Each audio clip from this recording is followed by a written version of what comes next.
katsojille.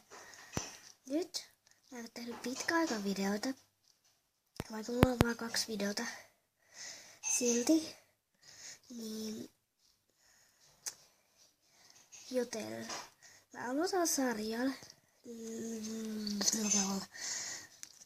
Niin, joten jos te haluatte nähdä se sarjalla, niin mä oon harjoitellut sitä todella pitkään.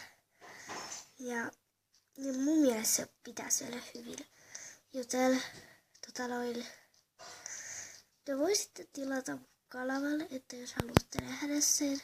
Ja kohta joulukuu jo lähellä. Anteeksi, mulla on yskä. Ja mä en oo tehnyt pitkä aikaa videoita siksi, koska mulla on yskä ja ruha ja kuumetta ollut, joten mä en oo voinut tehdä videoita. Mut kuitenkin. Niin, elikkä. Ja jos mulle tulee 15 tilaajaa, niin sitten mä teen sellaisen spesiaalivideon. Niin se on teille yllätyksenä.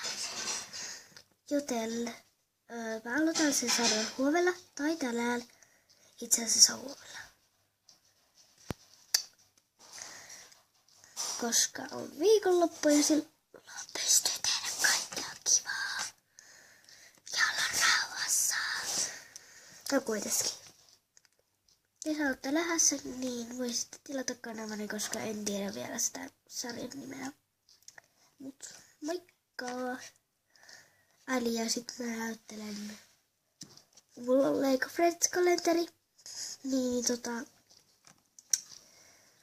sekin on varmaan vähän niinku sarja. Mut en tiedä, koska mä olisin kyllä halunnut Little Special-kalenterin, mutta ei se olisi haittaa, jos on Lego Friends-kalenteri. Melkein sama asia. Ei nyt ihan, mutta sama asia melkein. Melkein. Ja me avataan niitä luukkuja, jos kiinnostaa, niin voitte katsoa sitäkin. Jos kiinnostaa. No, moikka!